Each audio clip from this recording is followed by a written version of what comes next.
Depuis qu'il a rencontré Laurent Gérard, il fait dire les pires insanités aux politiciens les mieux élevés. Jean-Jacques Perroni.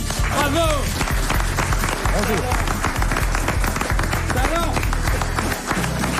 Il est le pontife de la bonne blague belge, Christian Depape. Bravo.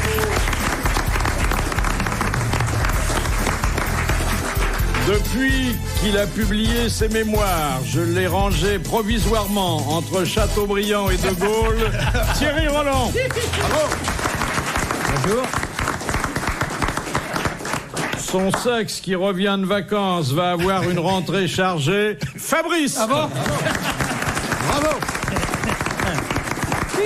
Il a beaucoup roulé sur les scènes, sur les routes et sur les lits, Jacques Balutin.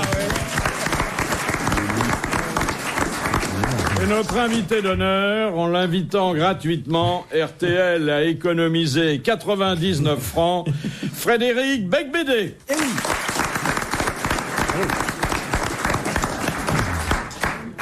Aimez-vous les femmes comme on aime le veau?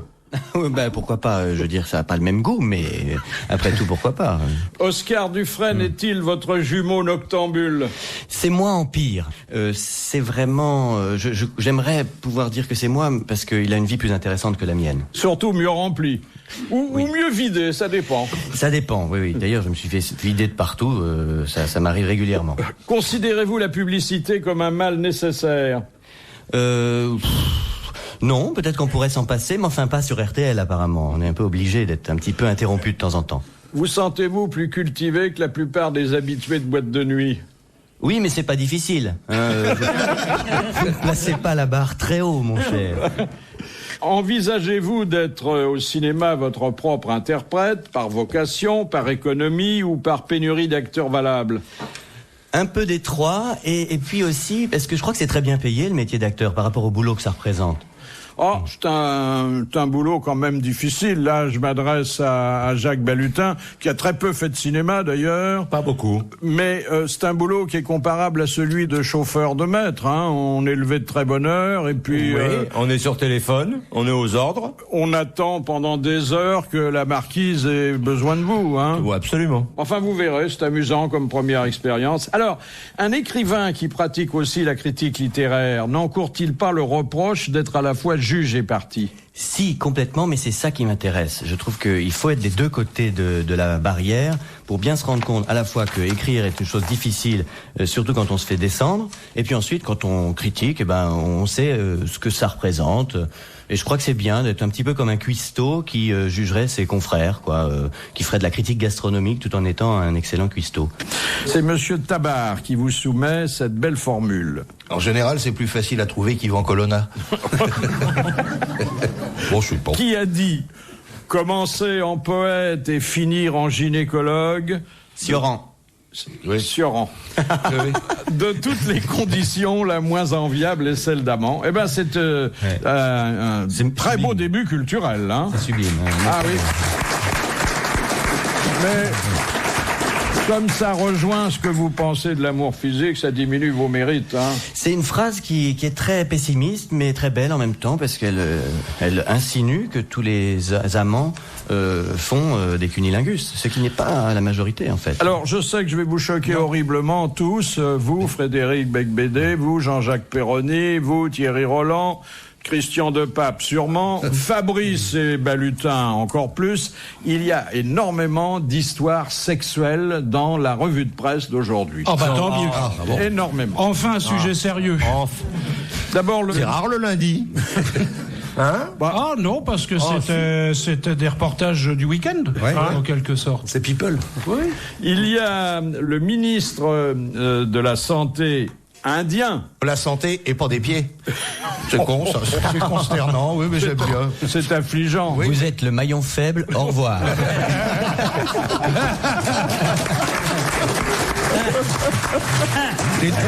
Elle a maigri, hein.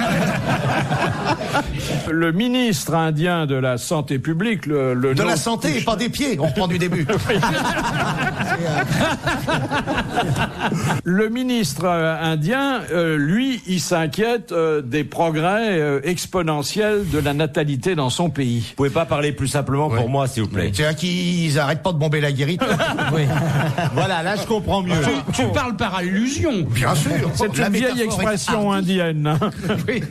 Et il a fait faire son enquête extrêmement technique. Son enquête.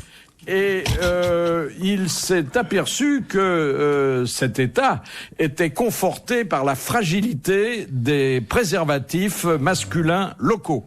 Il y a que 3 tailles pour les préservatifs. Vous savez ça, Philippe, hein? C'est ce que j'allais lui Bah oui, dire. petit, moyen et vantard, de toute façon. Non, mais c'est vrai qu'avec les king size, on arrive quand même à s'en sortir très bien. Il y a, tenez-vous, À quoi on se la tient le À main. quoi Demain. Et alors, mon cousin? il y a 20% des préservatifs qui explosent en vol, si je puis dire. Oui, c'est pas le mot qu'il faut employer. Non, Oui, mais ça, c'est parce que l'Indien est monté comme un hippo. Hein. Alors, justement, vous avez mis le doigt dessus, cher Thierry Roland. Et donc, il a pris des mesures pour qu'on fasse appel à des volontaires afin de mesurer au moyen de caméras numériques la longueur et la largeur moyenne Du des sexe pénis indiens Ah oui. en érection. Ah oui. Et alors, il tiens. est arrivé à combien? Oh. On va avoir honte, les mecs. Oui, non, attends, ne crois Écoutez-moi. pas ça. Ils n'ont pas la réputation. Ah, d'envoyer si, Il y a que des Thierry Roland qui en a Qu'est-ce pris que parce t'en que... sais, C'est des trompes d'éléphant. Quoi, les Qu'est-ce que t'en sais, Attends, Je me demande si... Allons, C'est des allons. trompes, parce que je les ai déjà vus tout lus. Est-ce que Les Jean-Michel Larquet Oui, n'est pas indien un peu? Dans les Ouais, stades, les pardi, vestiaires. dans les Il joue pas au vestiaires. football, Mais bien sûr qu'ils jouent au football, ils jouent au hockey. Non, ils jouent au hockey. Ils jouent au hockey, ils sont très bons au hockey. Au cricket. Ils se prennent même... Ah, C'est sur gazon. Non, non, Oui, s'ils ils sont prennent montés comme avec- ça. Il y avait le c'est- pape Paul VI qui était très bon au hockey aussi, hein, vous vous souvenez? il en est mort. Il en est mort. Bon, alors, Philippe, quelle est est la la taille mensuration? Alors, on est Quelle à est la la taille Mensuration moyenne Mais j'en sais rien, on est en quête. On est en caquette, encore une fois. Encore une fois. Parce On que est les en Français train. ont été passés au crible déjà. Déjà, oui. Ah, il y a eu des Moi, chiffres. moi, ils m'ont mis à Sèvres. Ah oui Comme étalon. Voilà. Non, mais parce que si vraiment le préservatif ne Oui. correspond plus à la moyenne standard, les, Eh ben, ils ont qu'à se mettre des chambres à air. les explosions s'expliquent. Et on peut parfaitement les juguler. Je peux pas vous le prouver ici, mais le Belge est bien monté aussi, hein, je vous rassure. Faut pas de vantardise excessive non plus. S'il vous plaît, hein. Les grosses têtes dans la nuit des temps sur RTL de 4h à 4h30. Alors ça vient de Los Angeles.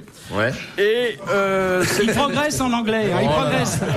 D'autant plus que c'est de l'espagnol, ma enfin bon. c'est une histoire pénienne. C'est pour ça que je me suis permis Bah oui. de franciser le nom de cette localité. Et alors, elle est extraordinaire, cette histoire. Alors, écoutez bien. Oui.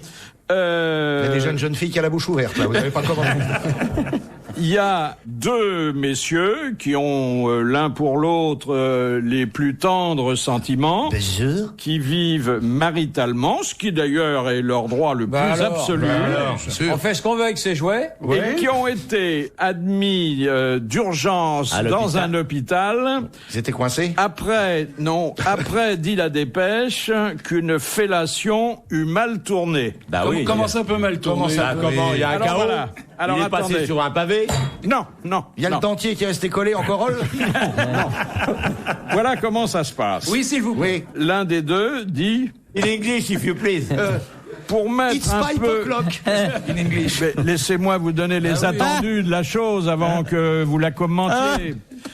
Pour mettre un peu de fantaisie dans notre relation, j'ai poussé un tube en carton dans son intimité et glissé notre hamster à l'intérieur.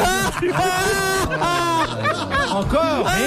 Encore le hamster. Appelez Brigitte Bardot Ce n'est immédiatement. pas fini. Ce n'est pas fini. Est-ce qu'il l'avait entouré du sparadrap? Ce n'est pas fini. Étonnant. Allons-y. Alors, ensuite, Kiki, qui est mon partenaire, a crié Armageddon pour indiquer qu'il en avait assez. Oui. Ah bon. J'ai donc essayé de récupérer le hamster. Rien à faire. Et comme Ça n'a pas de queue, un hamster. Attendez, et Kiki, c'est le nom du hamster ou pas? Non, c'est le nom du cucu. Et Comme le hamster ne sortait pas, j'ai craqué une allumette devant le tube en pensant que la lumière pouvait l'attirer. Oui. C'est pas fini. Il a mis du fromage après. Attends, les hamsters, ça dort le jour. L'allumette a enflammé une poche de gaz intestinal et une flamme a jailli du tube qui a enflammé les cheveux de mon partenaire et brûlé sévèrement sa figure.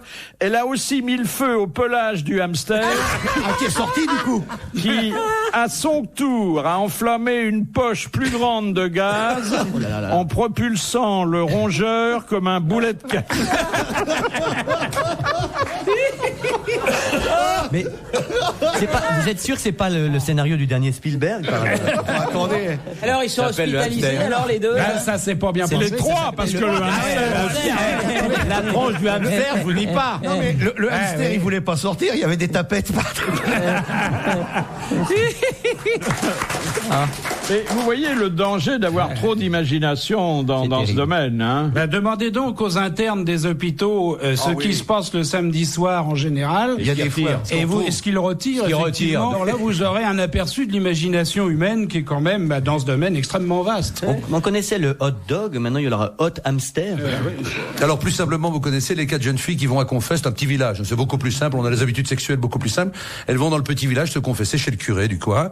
Tout le monde les connaît, les a connues petites et tout. Alors la première vient, elle dit Monsieur le curé, je suis embêtée. Nous sommes allés en ville toutes les 4, on a pris le car. Et alors j'ai touché le sexe d'un homme.